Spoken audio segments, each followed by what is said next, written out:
estamos con Roberto Quequilián. Él nos va a decir la especialidad, porque la especialidad es un poco difícil para mí decirla. ¿Cómo es especialidad? Bueno, a ver, mi especialidad inicial, después de recibido de médico, es la tocoginecología, es decir, la ginecología y la obstetricia que desarrollé a lo largo de la vida. Actualmente soy profesor titular de varias universidades, entre ellas la Universidad de Buenos Aires y la Universidad Barceló, y la especialidad fue virando, especialmente en la obstetricia, porque comenzamos a explicar cómo se podían hacer para vivir más joven y más sano. Y ahí viene la palabra difícil. La longevidad y la necesidad de que en todos los momentos de la vida podemos realizar acciones que nos permitirían alcanzar edades muy avanzadas en forma saludable y en forma con posibilidades de desarrollarnos ampliamente. Todo depende de alguna manera de nuestro estilo de vida y de determinadas acciones que hoy la medicina conoce y que años atrás eran absolutamente desconocidas. ¿Y cómo es esto? Es un poco vivir, pero sanarse también uno mismo. Sin duda, lo que se sabía, a ver, lo que se sabe es lo que se sabía, pero ahora se sabe el por qué y se sabe más. Si miramos el siglo pasado, lo que sabíamos era o estábamos enfermos o estábamos sanos. Se pensaba que nacíamos con determinada genética, si teníamos suerte nuestra genética era muy buena, íbamos a vivir mejor, más años y más sanos, y si nuestra genética era peor, íbamos a vivir menos años, más enfermos y con menores posibilidades. Se pensaba que el ambiente, lo que nos rodea, lo que comemos, los efectos, digamos, saludables del ejercicio o por el contrario, los tóxicos o los elementos biológicos, puede ser el virus COVID o cualquier enfermedad que padecemos, obviamente podían afectarnos. Pero se pensaba que esto era secundario porque alguien con buena genética, por lo general, vivía más y alguien con mala genética vivía menos.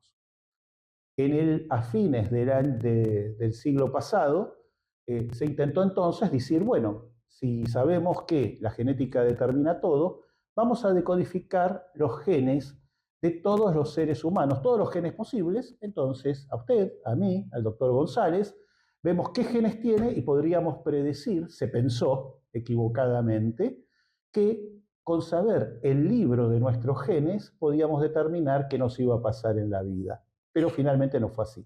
¿Y el doctor González qué dice sobre esta nueva En principio quiero agradecer al doctor, visión? al doctor Roberto Quequilián su presencia acá, porque realmente nos honra que pueda ser parte del staff del Centro Médico Las Heras y bueno, yo como director del instituto me encanta que pueda brindarnos esta charla, ¿no? Y me gusta el tema porque él se dedica a algo que va más allá de la medicina ortodoxa o de la medicina tradicional, donde la medicina es para curar una enfermedad. Acá se trata de que la medicina es ayudar al otro a que pueda vivir mejor y más tiempo, y esa mayor cantidad de vida que sea saludable, que sea bien, una buena vida. Y en eso... ¿El médico clínico acompaña esto? Por supuesto. Hay toda una evolución de la medicina, ya son pocos los que se quedan atrás en la medicina clásica y avanzan hacia estudios mucho más profundos. El doctor ha trabajado mucho y ha investigado mucho sobre estos temas, especialmente de epigenética, es decir, cómo los genes ya no son estructuras rígidas que no se modifican, sino que a través de determinadas conductas o a través de determinada alimentación, como bien decía él, o a través de determinadas situaciones en el contexto, pueden ser favorables para esa mutación genética que nos permita vivir mejor, tanto en lo que sea, o peor. Si nosotros, por ejemplo, hay una situación de estrés, el estrés es un elemento, digamos, que es natural y es positivo en la medida que sea lo suficientemente limitante o limitado como para poder reaccionar ante una noxa interna o externa. Pero si ese estrés se hace permanente, constante, duradero en el tiempo, como muchas veces sucede en determinadas profesiones o trabajos o situaciones de vida, hace que ese estrés en vez de ser un mecanismo defensivo que nos ayude a superar un obstáculo, empieza a ser algo negativo para nosotros y a perjudicarnos, a enfermarnos y hasta matarnos. Entonces la idea con el doctor es poder ofrecer una calidad de vida a través de determinados elementos que puedan favorecer ese estado, ¿no? Y por supuesto que la medicina clínica estamos todos a favor de esa situación. Vamos a la fase 2, que es donde nos empieza a explicar el doctor estas nuevas tendencias de la medicina. Sí, la temática, a ver, como bien dice acá el doctor González, con quien hemos trabajado gran parte de nuestras vidas, es más, ingresamos juntos a la Universidad de Buenos Aires. Hace poquito. Hace poquito. A ver, digamos la verdad. Nosotros en realidad muchas charlas con Juan tuvieron que ver con, en esta etapa de nuestras vidas, obviamente nosotros no somos niños, cómo vivimos nosotros mejor, más jóvenes y demás. Entonces comenzamos a trabajar en cuáles eran las posibilidades o los estilos de vida que mejor convenían a cualquiera de nosotros. ¿Y qué sucede? En la medida que se va acumulando conocimiento, como bien dice Juan mencionó la epigenética. ¿Qué es la epigenética? Básicamente es lo que se determina en el siglo XXI como variaciones de lo que se lee en la genética. ¿Qué sucede? Cuando se termina el siglo XX, los ingleses y los norteamericanos especialmente desarrollan el proyecto Genoma Humano. Dicen, muy bien, vamos a averiguar qué genes tienen cada uno de ustedes. Supongamos que Centro Médico Las Heras fuera la lectura de nuestros genes, que fuera la secuencia de adenina, citosina, timina, guanina, palabras difíciles, pero que son bases que se leen, como serían como las letras del alfabeto de nuestra genética. Para no complicarlo, pensemos que dice Centro Médico Las Heras. Claro. Entonces, ¿qué sucede? Si tocamos esto, difícilmente se pueda cambiar, sigue diciendo Centro Médico Las Heras. Sin embargo, cuando se termina de codificar todos los genes posibles, se encuentra que los seres humanos tenemos nada más que 30.000 tipos de genes distintos. Y hay plantas que tienen muchos más. La gente se preocupa entonces, los investigadores, ¿pero cómo? Plantas que son mucho más sencillas que nosotros tienen más genes que nosotros, y el ser humano, siendo tan complejo, tiene menos genes. Y ahí se dan cuenta que algo que se había planteado en 1946, qué horror, se preocuparon por el proyecto de expandir los misiles y todo lo que era el desarrollo nuclear, y se olvidaron de dos cosas: de la inteligencia artificial, de la cual se acordaron ahora. En ese entonces Turing era un investigador inglés que ayudó a los ingleses a decodificar los mensajes de los nazis en plena guerra, pero pobre Turing terminó la guerra y terminó olvidado inventando una máquina inicial para jugar al ajedrez. Y Waddington, que era un hombre que decía, cuidado, hay algo más que la genética, que es la epigenética, que es cómo se lee la genética. Epigenética, epi es por afuera de la genética. Expliquémoslo de una forma sencilla para que cualquiera que esté viéndonos pueda entenderlo. Yo ya me quedé pensando. Bueno, es muy sencillo. Si lo que va a determinar, nosotros somos más gordos, más flacos, más lindos, más feos, más altos, más bajos, lo que más les guste, más sanos, más enfermos, según lo que se lee de nuestros genes, supongamos Centro Médico Las Heras, y las proteínas que se codifican de esos genes. Esas proteínas van a actuar sobre nuestro cuerpo y van a determinar lo que somos. Ahora bien, si se lee esto, uno diría, bueno, no se puede alterar. Yo le paso así, no pasa nada. ¿Qué es lo único que altera esto? Hiroshima y Nagasaki. Fue una erupción nuclear, o Chernobyl. Entonces, claro, si estalla este cartel a masazos, obviamente el genoma, lo que se lee, va a ser distinto. Pero los seres humanos normalmente no padecemos esto. Sin embargo, se observa que nosotros, especialmente los niños, en el primer periodo de vida, pero ahora se observa en todas las edades, en menor medida, tenemos variaciones epigenéticas. ¿Y qué es esto? Supongamos que yo coloco mi mano delante de esto. Si ustedes observan al leer, ya no se lee Las Heras, se lee Eras. Lo que se va a codificar en proteínas ya no es lo mismo, Ah. es otra cuestión. Si ustedes miran hoy, muchos cánceres, por ejemplo, tienen metilación. Bueno, mi mano es un grupo químico, el grupo metilo, que está cambiando la lectura de esto. Por otro lado, hay otros fenómenos, no vamos a destruir el cartel, pero supongamos que el cartel, en lugar de ser un cartel rígido, fuera una lámina. Si dobláramos esta lámina por la mitad o la plegáramos, también se leerían otras letras. Esto es nuestro epigenoma. ¿En qué estamos trabajando con Juan? En que si somos capaces, además de utilizar todo lo que hoy conoce la medicina, cuidado con esto, esto no es simplemente, esto es una medicina de fuerte base científica, Sí. con evidencia dura, que además, para iniciar, supongamos, alguien dice, bueno, muy bien, vengo al Centro Médico Las Heras porque quiero ser más sano, tener mejor expectativa de vida, ser más saludable y poder tener hasta mejor ánimo. Todo eso se puede hacer. Todo eso se puede hacer, por supuesto. Hay dos cuestiones. La primera, básicamente va a tener que seguramente hacer un control de salud, que para eso tenemos en el Centro Médico de Las Heras profesionales de excelencia. Ahí simplemente va a ser nada distinto a lo que usted ya conoce. A lo sumo algunas cosas más que le vamos a pedir de estudios que tal vez no fueron considerados, porque claro, si uno hace un control anual, ¿qué se van a fijar? Si usted no va a tener un problema cardíaco, si su glucemia está bien, todo eso también lo tenemos que hacer, no lo podemos ignorar, porque también hace a su salud y obviamente eso lo va a tratar el médico clínico. Para empezar los estudios, entonces le voy a pasar el micrófono al doctor González que me diga cuáles son los estudios que hay que hacer. Es muy importante resaltar lo que acaba de decir Roberto en cuanto a, por supuesto que esto no intenta de ninguna manera desmerecer la medicina tradicional, sino por el contrario, mejorar la historia de la medicina como para poder dar un paso más adelante.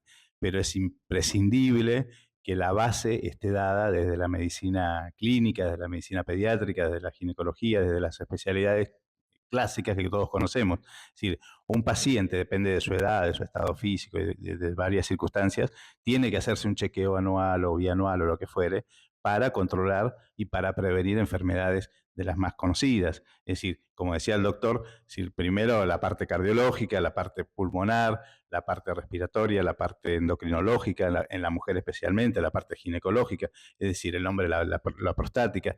Esos estudios es la base como para poder crecer en un estado de salud. Desde ahí uno puede trabajar como para poder generar mecanismos que puedan mejorarle la calidad de vida y prolongársela, de hecho. Pero no significa en absoluto que se tiene que descartar todo lo básico que hay que hacer y en caso de que aparezca en esos estudios básicos algún tipo de afección, tratarla como corresponde, por supuesto, ¿no? Y ahora vamos a seguir viendo, ¿nos podemos curar nosotros después de todo esto? Tenemos que seguir el camino un 70% nosotros, ¿no?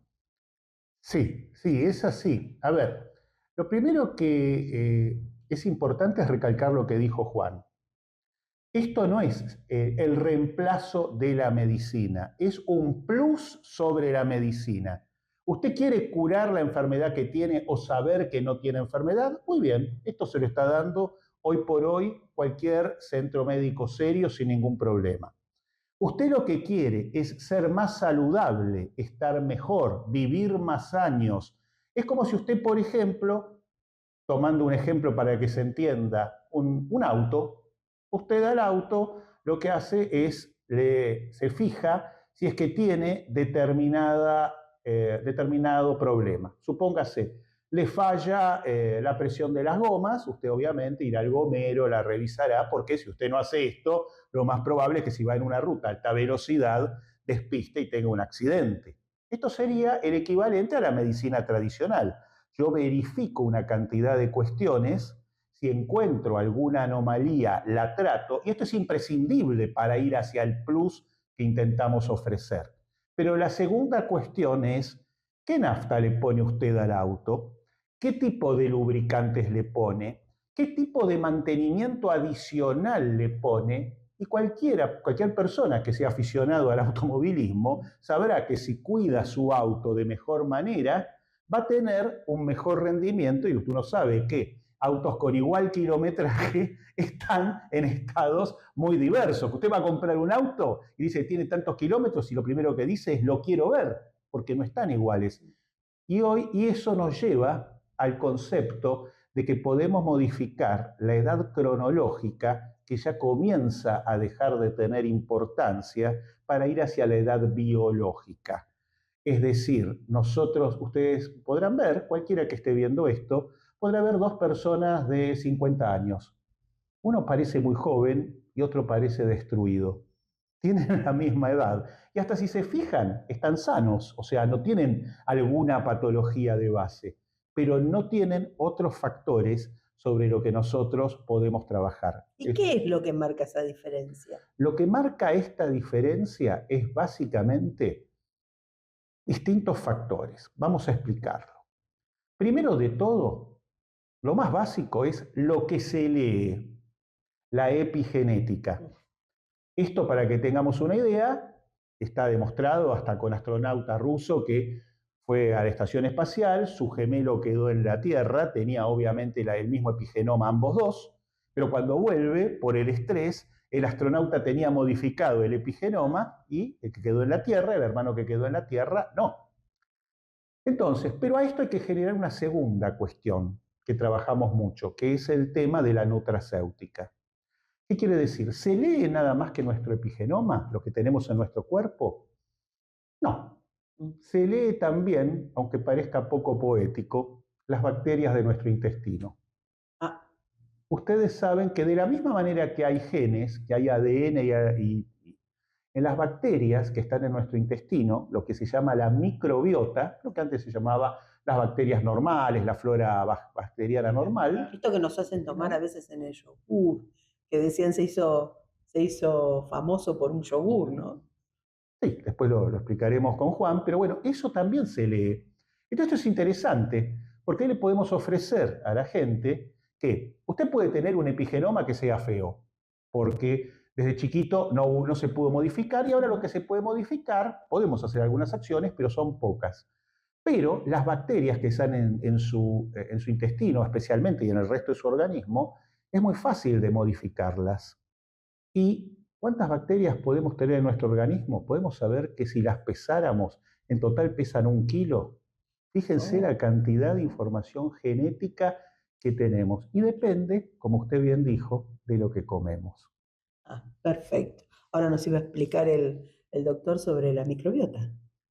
No, precisamente lo que decía el doctor en cuanto a la bacteriología del intestino, la capacidad de poder generar esos cambios que son tan necesarios para nosotros, ¿no? Y que muchas veces la alimentación o el estado de salud nuestro hace que se modifique esa flora bacteriana que tenemos a nivel intestinal, y por eso hay una corriente que Roberto conoce también muy bien, que habla, y por ahí hasta sobrevalora esa flora intestinal, y habrás escuchado, Noemí, sobre los lavajes intestinales y demás, que bueno, que ya por ahí escapan un poco a lo que el doctor está planteando, ¿no? Porque tienen que ver, creo, con unas filosofías de vida, claro, más que lo que tiene que ver con la medicina. Lo que plantea el doctor es puramente científico y totalmente probado. Entonces, cuando uno se mete en temas tan comunes como la flora intestinal, tal vez se peque de llegar a situaciones que no son las mejores. Por eso, lo que vos decías del yogur y demás, a veces se plantean cuestiones comerciales que no sabemos bien o no está probadamente viene siendo mucha la eficacia que tengan como para poder hablar de ello, ¿no? Tal vez una cosa que es muy importante, que nos dice el doctor González, es, a ver, expliquemos algo. Si ya sabemos que todo esto que estamos diciendo es ciencia dura, está totalmente comprobado y publicado en los principales journals del planeta. Hay hasta sociedades que analizan la microbiota, sociedades científicas. A ese nivel estamos hoy. Pero hay algo que ha pasado, lo que decía bien el doctor. Cuando comienza esto, lamentablemente, a veces aparecen emprendimientos comerciales que lo único que dicen es, bueno, sí, yo cambio esto con aquello, lo ofrezco y digo que va a tener un resultado milagroso. Y la respuesta es no, milagros no se hacen. Lo que se sabe es estudiar las innovaciones, los avances científicos. Entonces uno ya sabe y dice, espere, esto de una determinada manera funciona. Demos algún ejemplo. Uno diría, si tener bacterias buenas, o sea, en el intestino se puede tener bacterias buenas o bacterias malas. Lo del yogur fue un intento, y es un intento positivo, de decir, yo coloco en el yogur bacterias buenas. Esas bacterias buenas tendrían que llegar a mi intestino, colonizar mi intestino, y entonces todo lo que se leería es, soy sano, qué bueno. Sí. Hay un pequeño problema. Eso que se llama probiótico, que quiere decir, yo pongo la bacteria para que intente ubicarse en el intestino, al principio los primeros probióticos fracasaron. ¿Por qué? Porque la bacteria que estaban dando no alcanzaba a integrarse en el intestino, sino que era eliminada por la materia fecal, con lo cual la bacteria que yo había comido, así como había entrado, había salido. Lo que decía, si decía las eras, seguía diciendo las eras. Nos decía, las eras soy más sano, ¿no es cierto? Claro. Ahora, en este momento, eso llevó a investigaciones, por eso, cuidado, lo que decimos con el doctor González, no somos muy cuidadosos. Lo que decimos es, a ver, vamos a aplicar aquello que sabemos que funciona. En este caso, hay determinadas bacterias en los yogur que sí funcionan como probióticos. Pero lo que hay que decirle también son los intereses comerciales, donde a la gente no es necesario que gaste una millonada en probióticos, simplemente puede comer lechuga.